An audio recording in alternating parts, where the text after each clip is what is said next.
Broadcasting live from the Mage Rings on the plane of Vryn, this is TapTapConcede.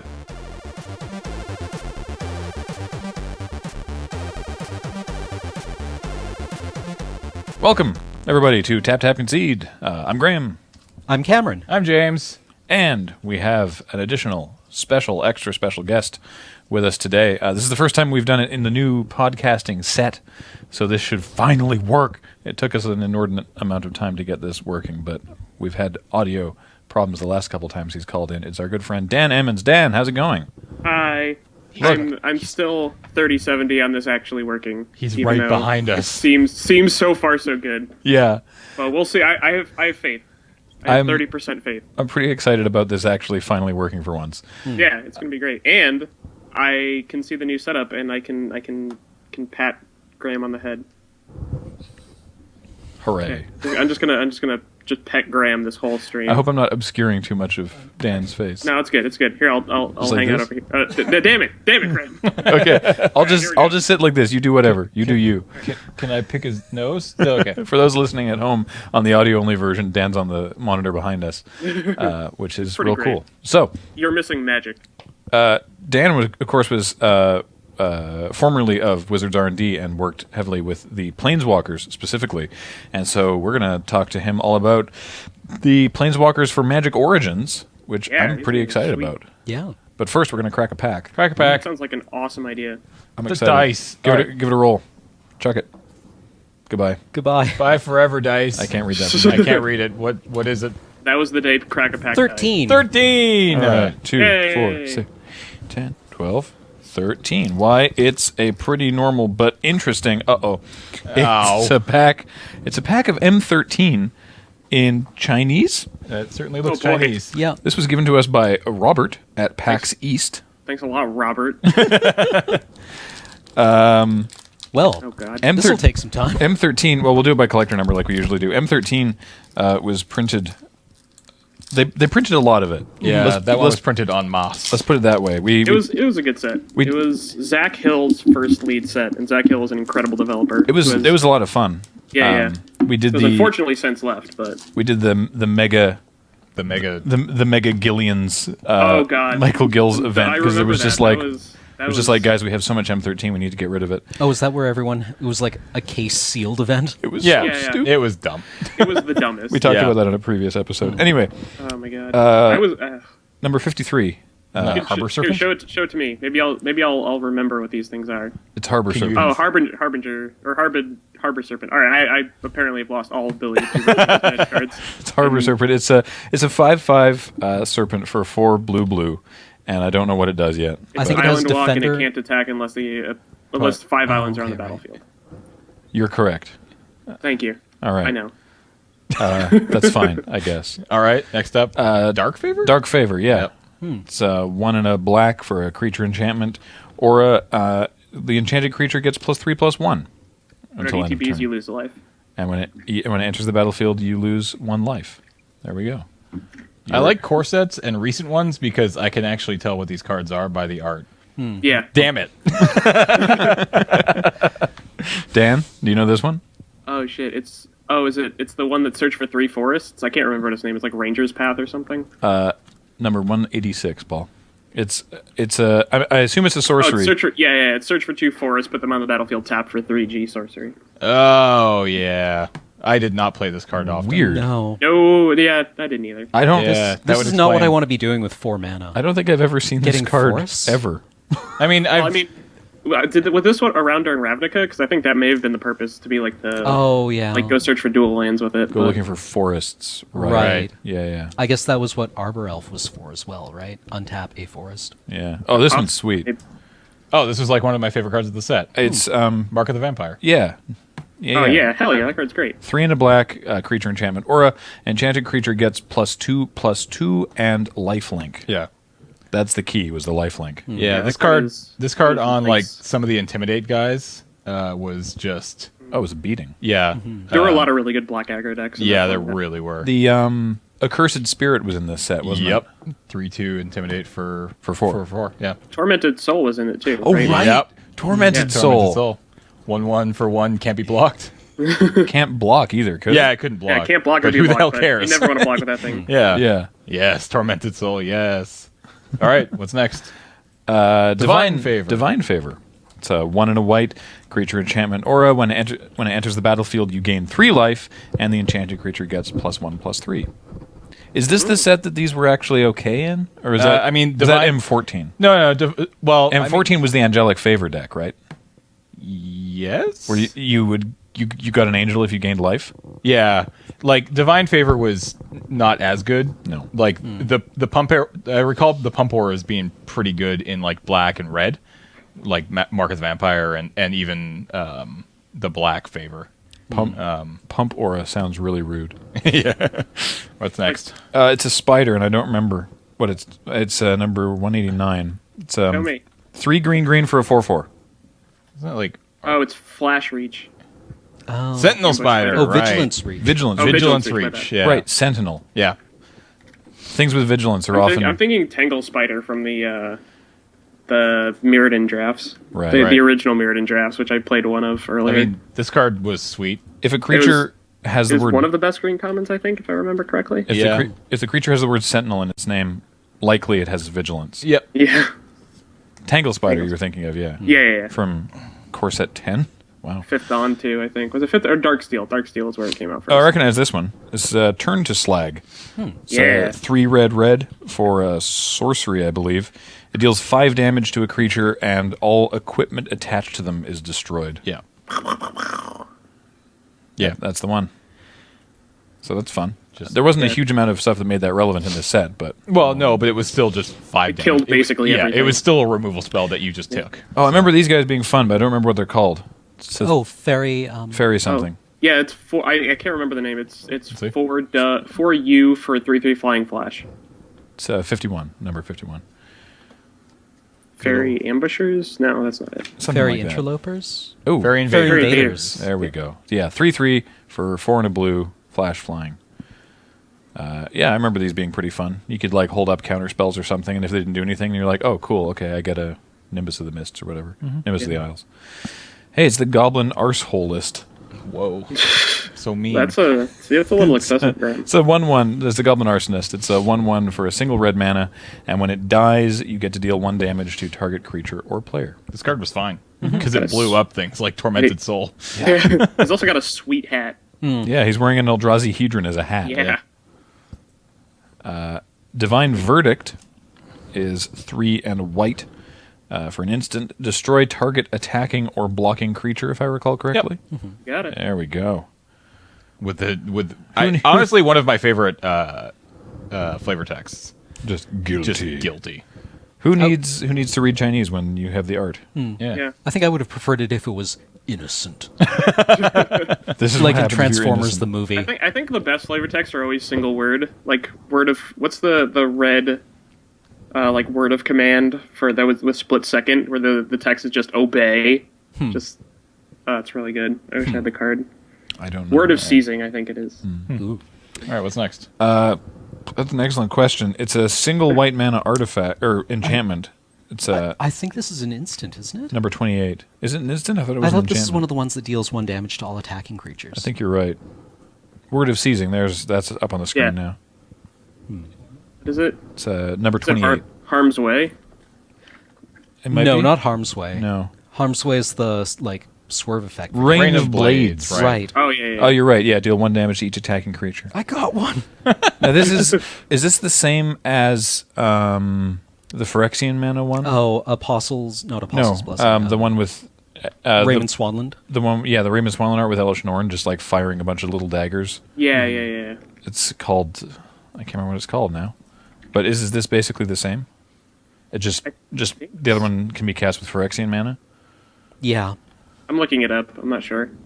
I can't remember what it's called. Yeah, this isn't helping. It's me. similar to Rain of Blades. It's like Yeah. I really don't remember. So it's plural.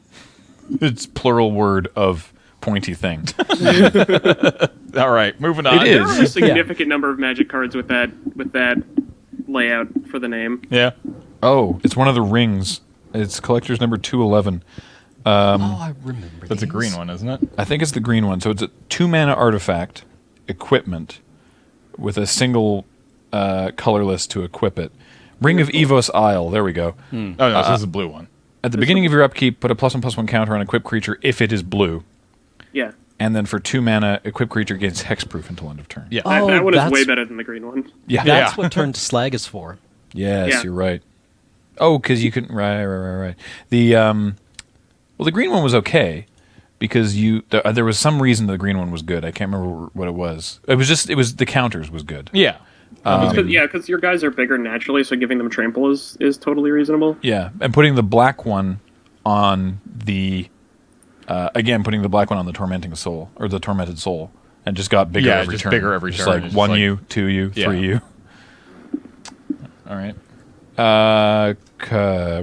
Rewind. Oh, Yes. I love this. 2 blue for an instant counter target spell something. Untap Untap 4. up to 4 target lands. Wow. Yeah. Because It's, it's essentially free. Wow. It's a reprint from Urza's block. Yeah, it is. Wow. I can't love believe- this spell. I'm surprised they reprinted this in a core set. Well, High Tide didn't exist. Fair enough. Yeah. All right. This was not relevant in But like in limited anyway. I desperately wanted to play this in Standard with like Goblin Electromancer. Oh yeah. It never happened. Never happened. Oh. All right. It's a very niche counterspell because it's still 4 mana, Yeah. which is a lot. All right. The rare is white. Let's see what it is. Wow. Oh, it's Rock's Faithmender. Oh, that card is weird. Super annoying Yeah. to fight against and draft in the right deck. Yeah. It is a 1/5 for 3 and a white with lifelink, and then if you would gain life, you gain twice that much life instead. Yeah. Yeah, this card was, I recall, Because there was a lot of life gain. quite good. There was a lot of incidental life gain floating around. Like this made running Divine Favor pretty cool because it's like Yeah. +1/+3 for 2 mana is not great, and gaining 3 life doesn't make it that much better. Gaining 6 life, okay, I'm listening. Yep. Yeah. I mean, even then, like, he has lifelink, and it's very hard to kill him. Yeah. So he was actually very good and limited just because it's really hard to break through, and he gains you 2 life every turn. So And we get a 0/1 goat. Hooray! I take the goat. yeah. Yeah. Goat's hard to pass. Slam pick This is first. also a Chinese goat. Yeah. Does that mean it's different? Well, it think has a it's certain cachet, James. Yeah. I think it sounds a little different. Marrow shards. That's the one. Thank you, Paul. Marrow shards. Yeah, it is. It is the exactly exact the same. It's just you can cast it for free. cool. Yep. Cool. All right. So let's talk Planeswalkers. Early on in Magic Origins, when people were speculating, like before the spoilers, Yep. people were speculating. Like months before. Yeah. On how people on how Wizards would do this, and one of the ideas that everyone came to this theory very very quickly that they were going to be double face cards, and then immediately Dismissed it. as something that would never ever happen. Yeah. Well, because Yeah. Wizards was pretty clear, or I felt like they were pretty clear in that the double face cards were sort of a one-time thing. Yeah. For Innistrad, and Yeah. they wouldn't be doing them again, especially not with something like Planeswalkers. Yeah. And so then we're at PAX East. Possibly. Yes. I want to say it was East. I can't quite remember. Because Yeah, it was that East. that came out when you guys were away because Alex Surge and I were around to do the podcast, and we were Right. But it was like East like last year? No, it was Maybe East this year. It was Prime.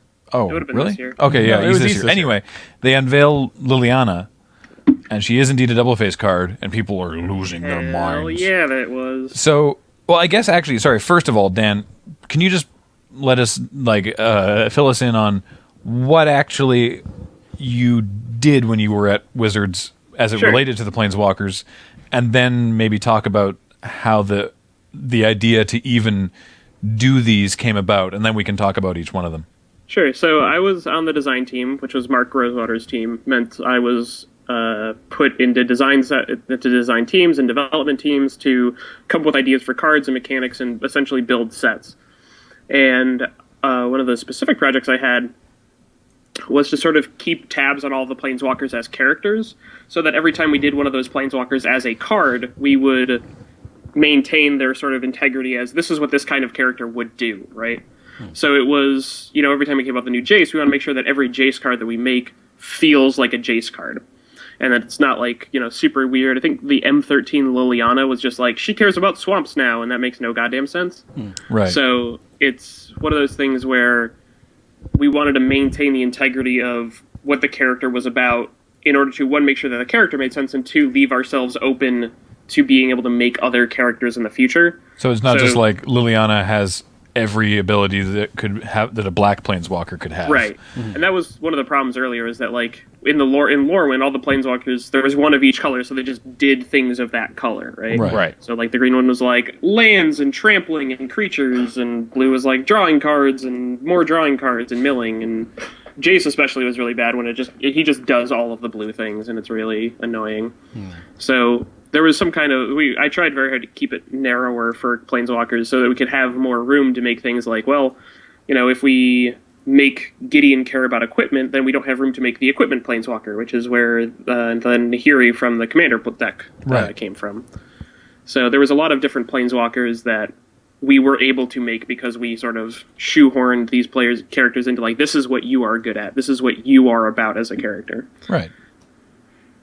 So yeah, the Magic Origins that was your like sort of job, was being like, no, that's this planeswalker doing that doesn't work. That's Jace's deal, or that's Kiora's deal, or that's Nicole Bolas's deal, or whatever. Okay. And it was a constant back and forth with the development team, because it was very often like, well, we can't really put a draw ability because there's no draw ability that we can have that fits in the right power level, or we have too many draw effects in the set, so we really want something other than a draw effect, but we already have these other effects, and it's a constant like puzzle of trying to figure out how to make, the balance of the card happy versus the character happy versus the creative happy versus like all that other stuff. And it was just my job to sort of, for the Planeswalker specifically, be the designer of like, this is what we want for the mechanical space of the set, or for the mechanical space of the character. Right. And then, so sorry, you were talking about the Origins one. Oh yeah, so this one was, I was not on the design team for this set. So this one was, the idea for doing it this way actually just came from the design team. And it was a lot of like, okay, well, so the set actually started out as villains. We were trying to come up with a cool shtick for Magic Origins, which at that time we knew was going to be the last core set that we were going to do. So we ended up having to just like, okay, well, if it's going to be the last core set, we don't really need to worry too much about the previous core sets and fitting in with that mold. So let's do a little bit something special and do something awesome. So we started looking at different options, and we pretty quickly hit like, let's focus on planeswalkers, let's focus on characters, because Wizards wanted to do more story at the time, and it was pretty cool just because we started with villains and like, oh, look at all these cool villains that never really got the spotlight, and we can do all these cool things. And creative and eventually other people were like, no, we should focus on the main characters, like our main stable of planeswalkers. That does make sense. Yeah. So what ended up happening was, like, villains is a cool idea, but if you're going out, if it's like the last core set, it makes sense to be like, maybe focus on the quote unquote good guys. Rosewater also loves superheroes, so it was really hard to pull him away from that kind of deal. Yeah. But once we did that, it was like, okay, well, we're going to do these planeswalkers. What are we going to do with them? And origin stories was was something that they had hit on, and like, okay, well, everybody loved it. Like, let's do the origin stories of these planeswalkers. And then there were just these different moments and different things that we wanted to show over the course of the time. And it was, we want to show, who was their mentor, and, when was the moment that they got their spark, and what happened before and after they got their spark. And there are lots of different things. And the moment when the character got their spark was a big one. And they tried to think of different ways to represent it, and the one that they hit on that they liked the most was double-face planeswalkers. So, they're doing their thing, and then we mechanically show them transforming from normal human to planeswalker. Right. So that came out of it pretty quickly, and mechanically it was, double-face cards they're not like a you can only do this in Innistrad, or you can only do this in we did it and we tried it and we didn't like it. Like, it was successful, and it made some really, really cool cards. So yeah, I think that Rosewater saw it more as a tool to be used when it was most cool. Right. Right. Like, so it's, this is pretty cool. All right. Well, let's take a look at each of them individually then, and we can talk more about that as we go. Let's start with Liliana, because she's the first one that got spoiled. So you cast her initially as Liliana Heretical Healer, 1 black for a 2/3 legendary creature with lifelink, because she's a healer. Whenever another What? Well, really quickly, just before we get into, I'm curious because basically they all have something, and then what will actually transform them. So let's forget what transforms her. Right. Let's just talk about her as a creature for a second. Oh, I play that. Yeah. Yeah. Right. One black, a 3-drop for a 2/3 with lifelink. Oh, yeah. That seems fine. For right? sure. Like you're always going to play that. Yeah. Yep. But as a mythic? Again, we're talking limited. Well, yeah. I mean, and limited. Yeah, you're playing all of these, I think. Ignoring rarity, a 2/3 Yeah. with lifelink for 3 is great. Yeah. Yeah. I think Why- it's no Vampire Nighthawk. Yeah, But yeah. We would need flying for that, yeah. So yeah, whenever another non-token creature you control dies, exile her, then return to the battlefield transformed under her owner's control. If you do, you also get a 2/2 black zombie. So before we see the literally the flip side, what can you tell us about that ability? So a lot of these abilities came from what their origin story was. It was super important. Ari Levitch was the creative guy he was on the design team. He was very involved in making all these stories. And as a team, the creative side came up with the origin stories and like this is their spark moment, right? They wrote it out. They have like this is the arc of the character, and then they handed it to development and design and said work with this, which is not something that normally happens. And for a long time in Magic, design and development would make a set and then give it to creative, and then they would have to just say, okay, I guess we will make a story around this. And it was one thing that I was super excited to work on when I was working there, is getting more creative involvement, because it allows us to tell better stories when there's a two-way input for stories and game design. So for this one, it was the story they gave us was that Liliana was a healer and she tried to save her brother, I think it was, and she made a deal to get some poison, to get some medicine or something, and it turned out to be poison, and her brother was reanimated as a corpse. And it's it was like a tragic moment, and that was her spark moment. So that was sort of given to us as make this into a character. So it was just this really story moment. The reason why you get that 2/2 black zombie is because it comes back as a corpse, and she has lifelink because she's a healer, and she triggers when something else dies because she couldn't save them, and she's upset about it. Yeah, so it was this really, really well done story. And this one was super hard to develop too, I remember, just because there's so much. It's pretty easy to trigger, all things considered.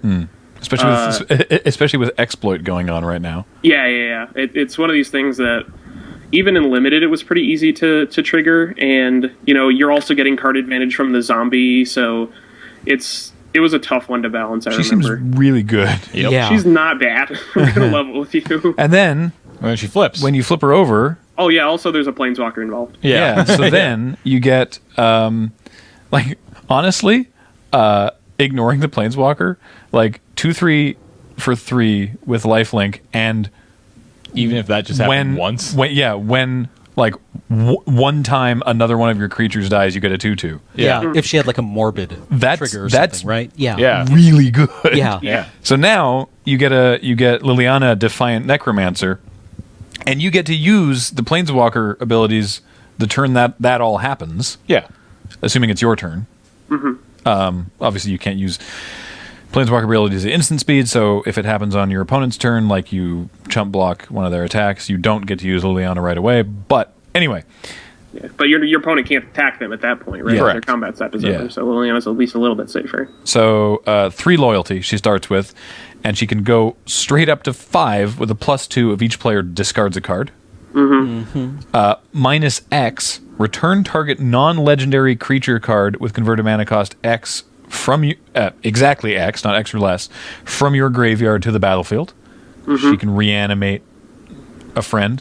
Yeah, or friends. Or friends. It's just one, right? Yeah, just one. Yeah. Okay. And then -8 is you get an emblem with whenever a creature dies, a creature, not even yours, whenever a creature dies, return it to the battlefield under your control at the beginning of the next end step. Yeah, this is where a lot of the planeswalker stuff came into play, because the first side of the creature was very informed by their origin story, and the other side of the character, this is the character at full power, right? This is who they are, right? And so for Liliana, it's she's a necromancer. We're gonna make a cool necromancer card. And I don't actually remember what the abilities were on the card when I was there, because I actually left Wizards a little bit into the development of this set. So I don't actually remember what the abilities were when I left, but it's very important. she's a necromancer, and I think that like a lot of these cards are, a lot of the Planeswalker cards are very much, this is them in their pure form, right? It's a real distillation of what they're about. Yeah. Like So- Liliana here, she makes you discard and she reanimates stuff. Yeah. Yep. And she does both of those things very efficiently. Yeah, she just like, I'm going to discard cards and I'm going to reanimate whatever I discard. Yeah. And I do enjoy the little non-legendary creature card text, because it's one of these things that I know a developer put it in there because it's for two reasons. One, so you can't actually screw yourself by picking up a second Liliana and then accidentally flipping it. Right. And then two, because they didn't want you to reanimate multiple Planeswalkers and all this other stuff. Because when the Planeswalker dies, they die as their creature form. They'll Right. go back to the creature form in the graveyard. Yeah. Right. And the Liliana Heretical Healer is not in the graveyard at this point because she's still on the battlefield, just transformed, because it's the same physical Yep. item. Yeah. And there's just so much cool stuff when you can utilize double face cards. Like, I can go into all sorts of game design stuff of why, like, it's so efficient and wonderful that they pulled this off. Yeah. What's up, Paul? Do you have both versions? Yes, you can. Can you have both versions of a Planeswalker on the battlefield? Like, if Liliana switches, can you then bring Another Heretical Healer out? Heretical Healer? Yeah. Yeah, Yeah. But you if can. that- And then but that's dangerous. once, if the Heretical Healer flips over, you'll have to get rid of one of them, but you probably get to keep the best one of them. Yeah. But you'll Could you go back to Heretical Healer for a sec? Isn't it a May ability? No. No. Oh, but it just None of says them. if you do. I don't think any of them are May abilities. Yeah, you can't. Oh, okay. You cannot. You don't. have a You choice. cannot refuse You your can't spark. control the spark. Yeah, exactly. All right, cool. if you do is on there as like if something dies or gets exiled in response, so it's like a trigger. Like, the guy actually has to hit the graveyard, or she actually has to transform to make the zombie, because it's Right. possible that the trigger goes on the stack and then you lightning bolt her in response. Right. Okay. And then the trigger doesn't happen. Okay, that makes sense. She doesn't transform. Right. All right. All right, let's talk about Let's talk about Jace. Jace. Oh yeah, Little, now real baby Jace. Look at him. actual baby Jace. Jace, Vryn's Prodigy. 1 and a blue for a 0/2 legendary creature, human wizard. With tap, draw a card, then discard a card. So loot. Tap to loot with no cost. No additional cost to Yeah. loot. So good. Then, additionally, if there are 5 or more cards in your graveyard, exile Jace, Vryn's Prodigy, then return him to the battlefield transformed under his owner's control. Now, notably, that's part of the same ability. So you can't just have 5 cards in your bin and this will happen. You have to have 5 cards in your bin and then activate this ability. Yes. And then it will check. Yeah. No, it checks. It'll check if you have 4 cards. This will flip. No, yeah, that's what I mean. But no, Right. I mean you have to activate the Oh, yeah, ability yeah. for that to happen. You can't just play this guy and Mill then yourself for 5 and and then just flip mind over. and then like mind twist yourself or what, or not Yeah. mind twist, Mind sculpt. mind sculpt yourself and have him flip. You do have to activate the loot ability to trigger the flip or the transform, because flip So cards are that, and different. that was intentional. Oh, as, yeah. like, you wanted to like make sure that you had to survive. Jace had to survive at least 1 turn before he flipped, because 5 cards in your graveyard isn't really that hard. Yeah. Yeah, this guy, I mean, he's only 2 mana for an 0/2. Looter is good. Looter is really good. Looter's always Yeah. good. Especially on turn 2. Yeah. And now you're gonna, turn 3 loot, turn 4 Yeah. loot, and then all the way up to what, turn 7, and then you'll get a planeswalker. Unless you And- can fill the bin faster. Well, I mean, you're Well, going I to don't be think using Blue spells. is playing any spells. yeah. James. But even at its worst, you're looting every time. You're Yeah. probably I mean, this card is like Merfolk Looter plus a Planeswalker. Yeah. Yeah. These cards, and they don't print Merfolk Looter anymore. No, so the card is exactly. too good. Yeah. they're probably so you're probably transforming Jace on turn 4 Probably. Yeah. if you're trying hard enough. I mean, if you're in constructed, it's probably Oh yeah. Yeah. transforming pretty early. Yeah. I think it's probably. It depends on your deck in limited. You'll probably make a couple of creature trades and then drop Jace So- after they've burned a removal spell or 2. Once again, irrespective of the actual Planeswalker ability, totally sweet card for limited and constructed. But then he turns into Jace, Telepath Unbound, with 5 loyalty. Holy crap, 5 Yeah. loyalty? Yeah, he doesn't do a whole lot. Is the upshot of that one? Fair enough. Yeah, so, this is probably one of the weaker Jace cards we've ever seen. ever. Wow. Okay. Well, But- let's see what he does. So +1, up to 1 target creature gets -2/-0 until your next turn. So kind of like a mind-dominating effect. Yeah, just right? make him hurt you less. So I guess that's okay. -3, you may cast target instant or sorcery card from your graveyard this turn. You still have to pay the cost for it. If that card would be put into your graveyard this turn, you exile it instead. See, I really like the flavor of that ability, because what Jace has been doing is, like, he's been putatively, like, looking through your mind, Right. right? Refining your thoughts. And when he flips as a planeswalker, this ability kind of, I think, reflects him like going, wait, I know that one. Right? He's seen that ability. Right. And can... Because you've been looting with him. Yeah. And so he's like, oh, wait, that thing, I can do that now. Yeah. Which is kind of how I imagine Neo working in the Matrix. Yeah. Because he can actually literally see what people are doing when they're Yeah. doing Right, things, because he can see the code. Right. That means he can copy it. Oh, yeah. So this is actually Neo, Yeah. telepath unbound. I mean, he looks kind of similar. And then his ultimate, if you can get there, -9, that'll take a couple turns. You get an emblem with, whenever you cast a spell, target opponent puts the top 5 cards of his or her library into his or her graveyard. That's not that exciting. Not really, no. That's, as a Planeswalker ultimate, that's pretty weak. Well, I mean, yeah, and not to mention... Considering that there's a different Jace that just one of his normal abilities is -10. -10, Yeah. Is yeah. mill 10. Yeah. For 0. Yeah. Right. Yeah, it is for 0. Yeah. It just mill yourself for 10. This is you have to get him up to 9, and then you get an emblem that says when you cast a spell, Mill for 5? mill for 5. Yeah, that's about Memory Adept. Yeah. So, all right, yeah, talk to us about Telepath Unbound. Yeah, I think this one is a case. So you have to think about a card, like, it could only have so much power in it. And I think for this one, like, a lot of the power is on the front side of this card, right? 2 mana, 0/2 looting is pretty solid. And then he's pretty easy to flip, right? So he gets out of his weak creature state pretty quickly. And so as a result, a lot of his flip side can't be as powerful as some of the other ones. Right. So I think that this one is mostly just like targeted, here's a good tempo game to play. Like, sort of the game planner is like sculpt your hand with Jace front side, and when he flips to Jace Planeswalker, he could defend himself a little bit and build up towards like a long game winning ultimate, which is, pretty expensive and really slow to kill somebody. But I think the game plan is mostly just like shrink a couple of creatures, have Jace survive, and then get card advantage by copying a spell every third turn and casting things again. Yeah. So I think for flavor wise, I think it's not as strong as some of the other ones, but I think that Jace is still definitely doing what Jace does, and like Cam is right, where it plays very nicely. The second ability plays very nicely with his front side, and I think all of these creatures try and do that to some effect. Of I try and play well with my front side. So if you're building stuff up with your front side, when you flip over, you're happy that you have your other creature there, or that you're happy that you did what you did with your creatures. What I like is that because you sort of have it in your head that casting a Planeswalker costs mana, and in this case, it doesn't, right? You activate the loot ability, that's free. You don't have to pay mana for that. Then he turns into the Planeswalker, and you can minus him to pull something out of the bin, and you have all your mana up still. Yeah. Like, you haven't spent any mana on the turn that you do that. So you can still cast an instant or sorcery that turn. Right. It's really powerful just being able to get a Planeswalker and play for free. Yeah, because you look at Chandra Pyromaster, and she has the 0 ability that you exile a card and you can cast it. Yep. But you've already spent 4 mana that turn just playing Chandra.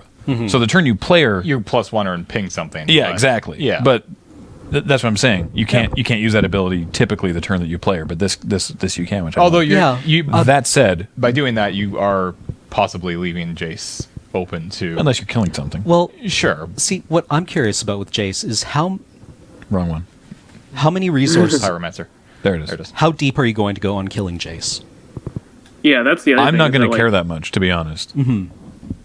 Yeah, I mean, like, he's... Even if he ultimates, I'm like, well, I can probably beat you before that happens. I don't think this Jace ever ultimates, No. like, unless you have, like, 15 cards in your library. I think this Jace is just, like, make your attackers a lot harder, and then just cast a free, like, an extra spell every third turn and kill you by card advantage. Yeah, which is not nothing. I mean, Yeah. we've made this point on this podcast a lot, that every friggin' Jace gets compared to Jace the Mind Sculptor, and he shouldn't, because It's never going to be as good as Jace the Mind Sculptor, nor should it be, never gonna be because half as good as Jace that the card. Mind Sculptor was. I don't know how many of those people played when Jace the Mind Sculptor Yeah. was in Standard, Yeah. but Jace the Jesus Mind- Christ, that card. Jace the Mind Sculptor was a mistake Yeah. and should never have not been that fun. powerful. And so, every time Jace comes out, people are like, "Oh, Yeah. he's not as good as the Mind Sculptor." And it's like, yeah, no, that's Yeah. good. That's good. It's like- that said, If you find any card in any set that is in Standard that is as good as Jace the Mind Sculptor, Something went wrong. you know something has gone terribly wrong. Yeah. yeah, you probably You will shouldn't. cease having fun playing Magic. What I really enjoyed doing was going back and looking at the comments on Jace the Mind Sculptor and Gatherer, and people looking at it and going, "It doesn't seem that good." I mean, like It's back not as when good it. as Jace Bellerin. Yeah. Yeah. In fairness, that is a case with every single card. Well, I yeah, don't think anybody and everyone's I like, don't "Oh, I don't know about this Brainstorm at 0. It doesn't tick him up at all." Yeah. And the Yeah. Fate Seal seems quite weak. that said, Telepath Unbound does feel very low impact. Yep. Yeah, I mean, But, I think it's like you said, it's definitely incremental different from advantage. these guys. Like the rest of the Planeswalkers operate a lot like Planeswalkers we're used to. Like, hey, like get some value, tick up a lot, and like crush the game out very quickly once you have a couple of turns rolling with the Planeswalker. Jace Telepath Unbound, I actually don't hate as far as power level. Like he seems a little bit weaker, but his front side is very good. Yeah. And I think he just forces you to play a different game, which is protect Jace, and he has a high loyalty to do it. And then just recast Divination from your graveyard every third turn, right? Like Yeah. like -3 cast Divination for free. So basically, what we're saying is, in Magic Origins Limited, kill Vryn's Prodigy as quick as you can, so Yeah, they don't that, get to. that should be number one priority. don't get Like to having a keep losing. looter is just good anyway. I was just gonna say I like that Jace Vryn's Prodigy, his power, he's actually less dangerous than the the little girl. the unhinged little girl card. He's an awesome planeswalker. He became can control the world with his mind. When he was a guy, though, he was kind of shrimpy. He's He not a just kind fighter. of got into a slap fight with a little girl, and nobody Yeah. really won. He's a He's- thinker, not a fighter. He's not quite. He's also not quite as tough as a starfish. Yeah, It's true. yeah. He'll die to a little electricity. Starfish will not. All right, let's talk about Chad. Chad, aka Gideon. Kithian, aka Gideon. Yeah, Kithian. Is it Kithion? I have no idea. Kytheon? Well, I would I think actually, it's- I is would it- actually presume that it's actually very close to the anglicized pronunciation. Kai the On? Kithian. Yeah, it's probably Kithian think- because Gideon. Yeah. Yeah, I would assume, like yeah. gets to a new plane and they're like, "What's your name?" Okay, Gideon. Gotcha. Yeah. Yeah. It's just like that was Gideon. Gotcha. Yeah. Yeah. So Kithian here, Kithian Hero of Akros, is a 2/1 for a single white mana. That's very aggressive, and has an ability for 2 and a white. Kithian gains indestructible until end of turn. That seems sweet. Savannah lines with an upside. Yep. Yep. Always fun. Remember when Savannah Lions used to be rare? Savannah Now they're Lions mythic. Did used to be rare. Yeah. They were rare, and then they were common. And they look like little boys. with Elite Vanguard was common, and now it's rare. Crazy. Settle on your power level. Wow, Savannah Lions was rare. Yeah, now. Yeah. Huh. Because it's a 2/1 for 1. yeah. That's insane, Graham. Yeah. When have you ever Clearly- seen creatures this good? Obviously, you've never played against the oh god, Hound of Konda. Oh, Isamaru. yeah. Isamaru, yeah. You've never played against the Isamaru EDH deck. That's true. Yeah. Isamaru, go. School? Excuse me. I'm gonna take 10 from that thing.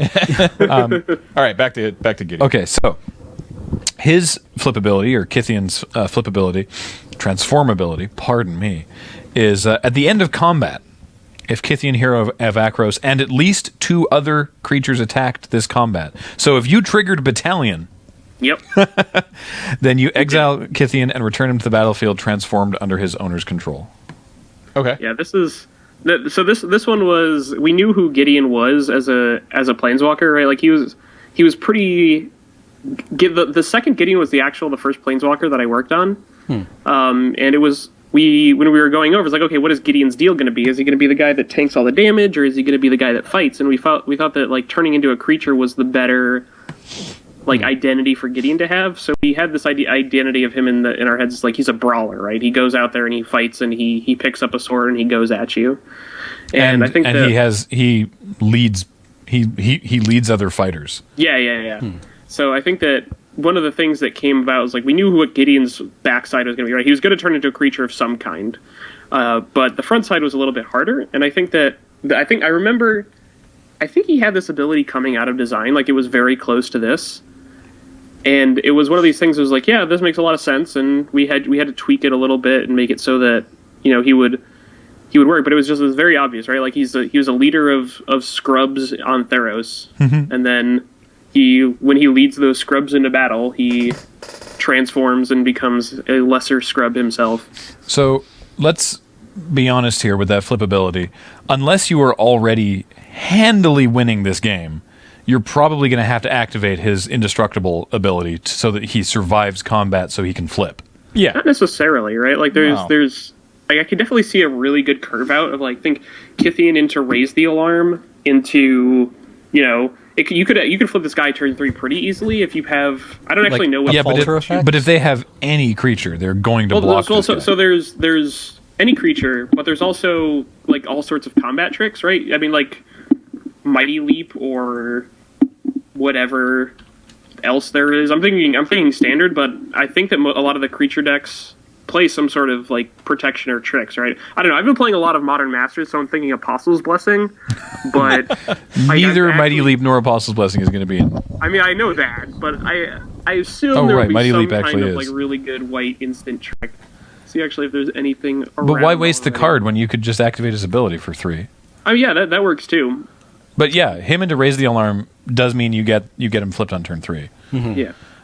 So once you do, you get Gideon Battle Forged. Yeah, I think that Kithian is probably one of the easier ones to flip. Yeah. In all honesty. And he comes in with 3 loyalty.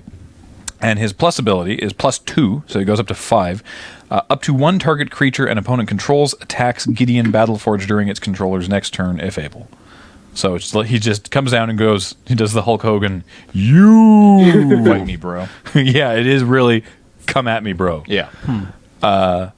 And presumably you pick, A creature that can't kill him. but presumably also they'll just throw everything they can at Gideon, but Yeah. alternately, you can give him a different +1, which is until your next turn, target creature gains indestructible, untap that creature. So you can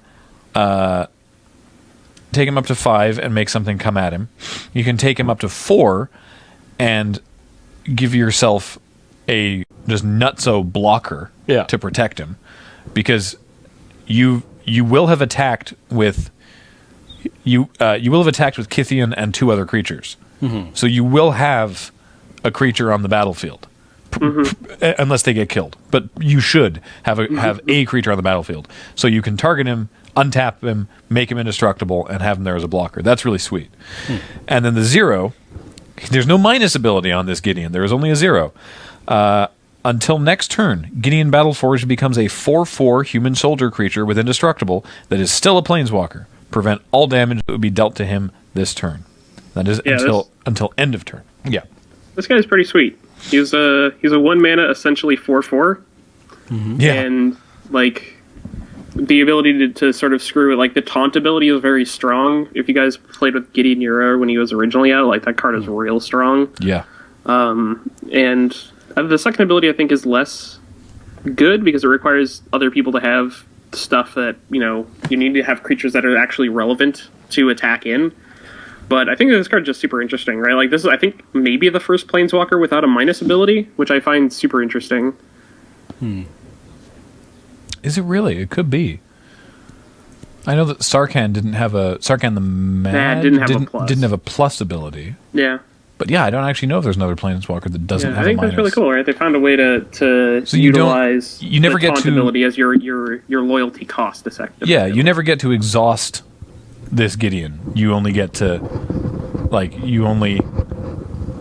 you can just use him until he gets killed, basically. And I believe that they will definitely be trying to kill him. So. Yeah, I think this guy is super strong. Like he's a perfect curve out aggro, right? If you flip this guy in turn 3, turn 4, you're just gonna have a 4/4 attacking in next turn. Oh, I guess Garrick Relentless doesn't have minus. You're right. Ah! He also doesn't have a plus. Curse you, Paul.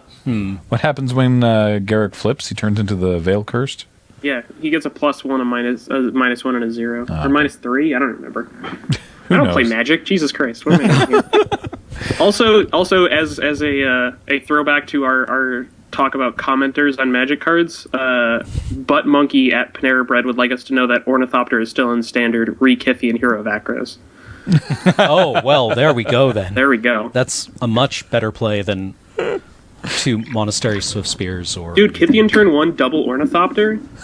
Go? How do you beat that? You don't ever. That's right. Yeah, you just scoop. so many O2s. I like this card just like Kithian was awesome because they seeded it in Theros because they knew like they worked so far ahead in Magic that they knew that like this kind of thing was going to happen, so they were able to seed Kithian cards in Theros. Yeah, there was from the the one flavor text perspective. Yeah, the at flavor least. text for the not technically a combat trick, but sorcery speed Boros colors. Yeah, defensive stance or Desperate something? Stand? Desperate Stand. Yeah, I think it's Pretty sure Kithian is mentioned in the flavor text of at least Desperate Stand, if not some other cards as well. But 2 more Planeswalkers to go. I know Paul's looking for Desperate Stand, but I have Desperate derailed Stand things. is the one, yeah. but next, let's look at, there it is. At the Akron Gates, Hoplites receive the tactics of Kithion Eora's famous Irregulars. Oh, who themselves are a card Yes. and are pretty sweet. Yes. Yeah. But yes, let's. We can talk more about non-Planeswalker Magic Origin spoilers next week. But this week, let's keep talking about Planeswalkers. Let's look at Chandra. We teenage Chandra. Chandra, Fire of Kaladesh, is a 2/2 for 1 red, which is fine. And whenever you cast a red spell, untap her. That's interesting. That's interesting. Now, why would that be? Well, because you can tap her to deal 1 damage to target creature or player. A pinger, a free pinger. Woo! They don't print free pingers anymore either. Yeah, yeah. I mean, Prodigal Sorcerer was sweet. Yeah. It was excessively sweet. Yeah. And this is even better because you can ping and then cast a creature and then ping again. But you'd want to do it one more time. Because the flip ability. Well, actually, before we get to that, that's awesome. Yes. Right? Oh, yeah. The deal 1, untap with a thing. It's reminds me of what was the aura from Shadowmoor? Is it just called Power of Fire? Yeah. Jinx. Fuck, damn it. Yeah, it was. Dominated. Yeah, that one. Yeah, 1 in a red enchanted creature has this deals 1 damage to target creature player. You put that on. Pillipella. Thank you, on the Pillipalla. Do I get to jinx you now because I knew it and you didn't? What? That's Sure. not how Jinx That's works. not how, but, I know, I'm but just trying to get one back. I'm desperate, okay? It's okay, you I win. can't go the rest of my life being jinxed by Graham. But that's fair. you put the Power Fire on the Pillipalla, Pilla, I believe it's spelled. Yeah, it's a weird one. Pilly. It's Pill and then other letters. I don't remember. Is it LL? No, it's Pili. This is not the one I'm thinking of actually. It's the creature that whenever you cast a red spell it untaps. Oh, Tattermunge. Who knows?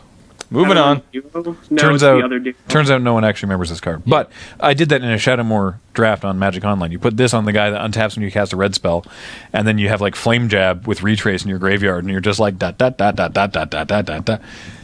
Anyway, none of that None of that Matters is, at in all. is Chandra. 16. So she's really cool.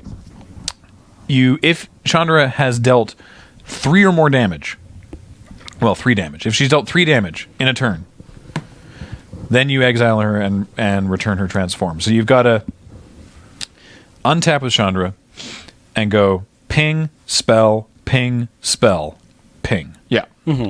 So you're going to have used up some mana that turn.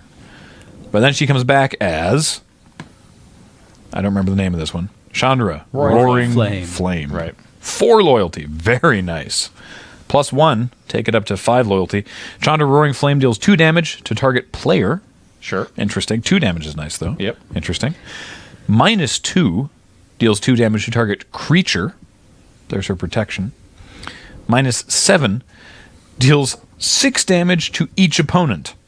Each player dealt damage this way gets an emblem with, at the beginning of your upkeep, this emblem deals 3 damage to you. Yes, I didn't actually read this card before I got on here, but oh my god, that's awesome! She sets them on fire. That was one of the versions of Chandra I tried to push through a couple of times. Oh, Okay. Wait. It's like the Obsidian Fireheart. yeah. The land continues to burn. The players continue to burn even Yeah. if Chandra leaves play. Ha. Yeah. Okay, alt ways of flipping Chandra. The one I've seen commonly is that you swing with Chandra the turn after you resolve her. You use a burn spell to remove blockers, which untaps her. In the declare attacker step, you ping. She deals combat damage and flips. 'Cause she's, yeah. It doesn't have to be her ping damage. No, No, it's just why- damage. no. Why didn't I realize that? Alternate. Could Of we course. see Chandra Fire of Kaladesh again? Of course, you can swing. You can hit for 2, untap her, and ping for the third. Do you put her in a red-green deck with fight effects? Ooh, You put her in a red-green deck with giant growth. Because again, or giant it's growth. not damage to player. it's just damage. It's just damage. Yeah. So do you put her in with like that green fight effect that gives a creature +1/+2? Epic confrontation. Epic Confrontation? That seems very strong. Yeah. Yeah. So Bear punch? basically, Chandra hits the battlefield, and your opponent's going to have a real rough next turn. Yeah. Wow. I wish I'd been more clear about reading that. This card is sweet. Yeah, it's This card is awesome. it is easily my favorite of the 5 planeswalkers. No question. Like, okay, so Chandra Fire of Kaladesh. Next turn, presuming she lives, you Epic Confrontation. She uppercuts something so hard that it explodes, Yeah. or you ping something. Yeah. Epic Confrontation. Flip her over. Dome for 2. Yeah. And then you have this 5 power planeswalker, 5 Yeah. loyalty planeswalker sitting there. that can probably easily kill something next turn, or just continue to just dome your Burn. opponent out for 2. Continue to burn. Yeah. Yeah. And work your way up to the -7. Yeah, this card Like- is sweet. People online were complaining about this card, and I don't get it because she seems really good. Yep. She lights them on fire. Yeah. That's They sweet. they burn so much. Yeah, They burn 6 everything. Getting 6 damage. getting bolted every turn sucks. I mean, that's Yeah. basically like the ultimate. At least reads just take 9, Yeah. right? I mean, Yeah. like, It's like and you've probably already taken 2 or 4 from her anyways. it's yeah. Take 6, go. Take 3. Yeah. Ow. yeah. Oh man, yeah, that's awesome. I like that a lot. Well, yeah, Yeah. you'd have to. Yeah. You would have because to get to 5, 6, 7. So you have to have taken 6 before you take the 6 from the ultimate. So you've taken 12, and then you take And then a 3 more, 3. so you're at 15. Yeah, that's so, all. so you just need to do 5 more damage in this Red game. decks and struggle to do that How kind of will thing, Red though. do that? Yeah. Lava Axe done. Stoke the flame. All we need. No, isn't that 4? Yeah, 4. but So all you need is 4 of her, 4 Lava Axe, and Mountains go. So clearly, just turn 3 Chandra, attack. They don't block. Giant growth. Flip her. Oh, +++ ultimate. there you yeah, go. done. Yeah. And Done. against Any a other deck questions? that's doing literally nothing. That's Yeah. perfect. No, Chandra's sweet. All right, Last let's home stretch here. Nissa, new Nissa, Vastwood Seer. So 2 and a Lot of green. text. Yeah, a lot of text. 2 and a green for a 2/2. When Nissa Vastwood Seer enters the battlefield, you may search your library for a basic forest, reveal it, put it into your hand, and then shuffle your library. That's what did you say? Borderland Ranger. Borderland Borderline Ranger. Ranger. Right. And Borderline Ranger was always fine. Yes. Although not at Mythic. No. Yeah. So I think this is the least interesting of the creature versions. Because Borderland Ranger was always fine, but like Jace is a looter. Yep. Chandra is a pinger that you get to untap. Yep. Even a 2/3 lifelink is better. And the other one, Gideon. Yeah, no, Gideon is really sweet. So I think that Nissa's got the least exciting creature half.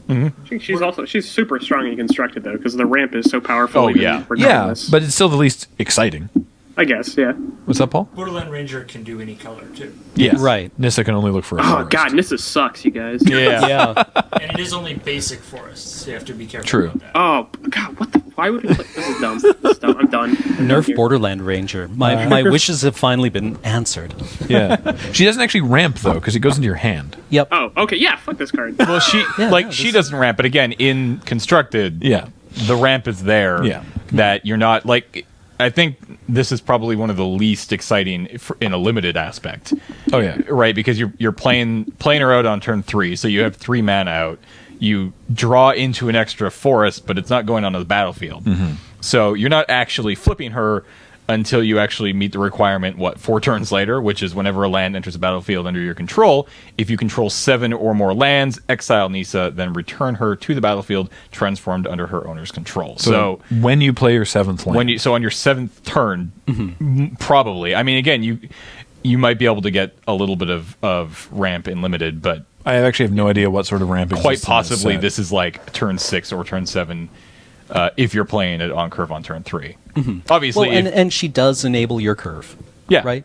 No, absolutely, yeah. But what do you get on turn 6 or 7 when she flips over? Perhaps you should look at it because that's the most insane thing I've read all day. Have you only just read it?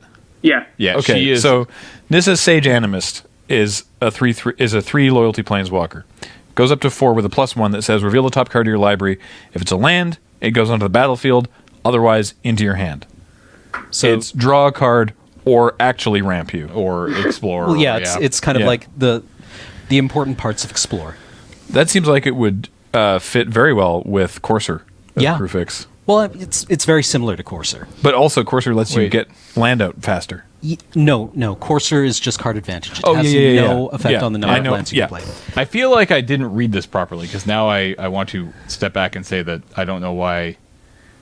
I felt like I read a completely different card a couple days ago because this is actually legit awesome. So Yeah. -2. So she flips over with 3, and you can take her down to 1 with a -2. You put a legendary 4/4 green elemental creature token named Ashaya the Awoken World I look forward to that token onto the battlefield. forever. Yeah. It's not like she's just turning a forest into a land until No, end you- of turn, you like get a like they 4/4. obviously do. You has just an get a elemental 4/4. Yeah. Good, real good blocker. Madness. Is a 4/4 going to be good on turn 6? Probably. Yeah. -7. This is interesting. Untap up to 6 target lands. They become 6/6 elemental creatures. Again, forever. They are still lands. 6/6s. Woof. With pretty much haste. Basically, with haste, Yeah. So talk to us about Nissa here. Oh, this is awesome. So the card I think is super powerful. Just in general, but like there's lots of cool design stuff here, right? Like the legendary 4/4 green elemental token was an idea. I forget who came up with it, but it was the idea of like, I don't know if it was first like, oh, Nissa should have an elemental buddy. That would be a cool thing for her to have. Or it was a mechanical thing. It's like, well, we want her to make a token, but we don't want her to pump out a ton of tokens over the course of a game. So the idea that like, oh, she could just summon this elemental. If we make that token legendary, then you can only ever have one. So we can make the token a lot more powerful than we would be able to otherwise, because you can only ever have one. You can't just stock them up. But if it dies, you can bring it back. Yeah, if it dies, you can bring it back, and you know, if you are flush with loyalty, I guess you can attack with it and then use it again to effectively untap it. This is not Ashaya, by the way. For those watching, it is a 4/4 elemental. It's the one from Modern Masters. It's super sweet looking, but it's not the one from Origins. So this side is really cool.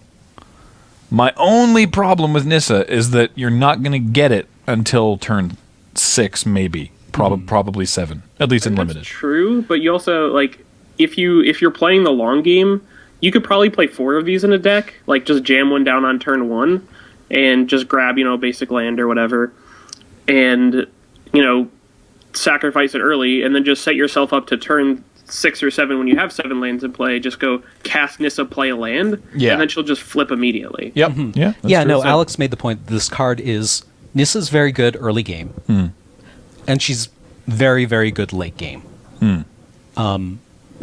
Like you're never sad to top deck Nissa. Right. Yeah, fair enough. That's true. Because usually late game, if you draw Borderland range, you'd be like, well, that's just okay. Sure. Okay. Well, maybe it'll block something and I'll live. Yeah. Whereas this is very different. Yep. Yeah. Paul That's brought up true. Nissa's Pilgrimage too, which is another pretty interesting ramp card in the set. Yeah. It's definitely possible you're gonna have some kind of just ramp deck in general where you're playing some huge gigantic guys, using some of the Theros green For those What possible Devotion guys. giant guys could we be casting heading into for the those fall? for those listening, that Nissa's Pilgrimage was 2 and a green for a sorcery, and you go looking for 2 forests and put them. Put one Into onto the play. battlefield tapped and one into your hand, I think. Let's double check.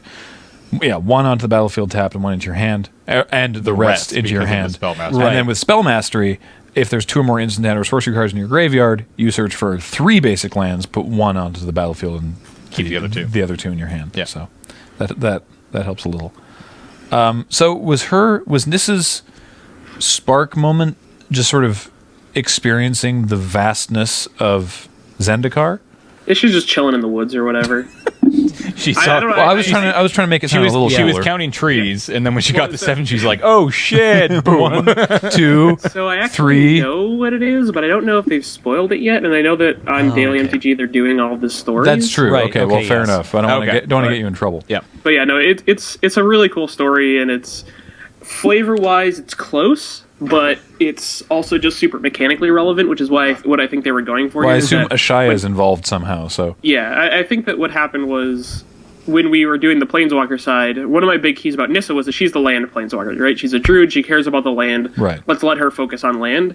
So because we knew that Nissa was going to have something to do with land, we wanted to have the front side do something with land, because all of the sides are meant to interact. So there was a good mechanical sort of parallel there that worked out really well for the character, I think. And I think like it ties into the story a little bit, but I'll wait till that when it goes up on Daily MTG. cool. All right. I was actually just thinking, looking at all of these planeswalkers. I was trying to figure out a combination of, it's like one turn where you have like Kithian and Chandra and somebody else attacking. Right. You cast a red spell. You untap. You untap the second guy who was attacking dies. Right. Yeah. Flipping. Jace taps, draws you a card, and you have 5 things in your thing, and you put down a forest, or you put down a land, so you can flip all 5 all in one turn. I think you win the game due to Exodia at that point. Sweet. I think my favorite is Chandra just like pings Jace to get her damage, and then like Jace dies or something, and just like LOL nub, and then she just flips over. That'd be pretty awesome. And like Liliana lols so hard. Yeah, Liliana like gets the zombie token off of Jace dying, and then she flips. I like him just laughing so hard because Jace died that she accidentally makes a zombie and sparks up. All right. Let's wrap this up. It's not what I meant when I said sparks up. Sorry, Chandra blazing flame. that's not what I meant. I'm also laughing about something totally unrelated. Yeah. Smoke. Smoke. It's just a card called Smoke. Players cannot Is that how it's untap. pronounced too? Is there like a little umlaut over the O? Smoke. Smoke. Smoke Jace It's every a day. freakazoid. Anyway, Dan, thanks for joining us today. Not a problem. That was super cool. Now that we got Skype going, we should have you back again sooner than later. Sure. We actually finally got the tech figured out in whatever way that we're not going to tell you how we did this because it's It's too good. shoestring. But yeah, really appreciate it, Dan, and thank you all for listening. Of course, TapTapConcede is brought to you by you and your kind support of our Patreon at patreon.com/LoadingReadyRun. Check it out, and we're really excited to play Origins. So Yeah. so thanks for Mega hype for the set. yeah, thanks for the work that you did on it, Dan, and I'm can't wait to play it. Not a problem. I'm happy to do it. All right. Well, thanks for listening, everybody. Talk to you later.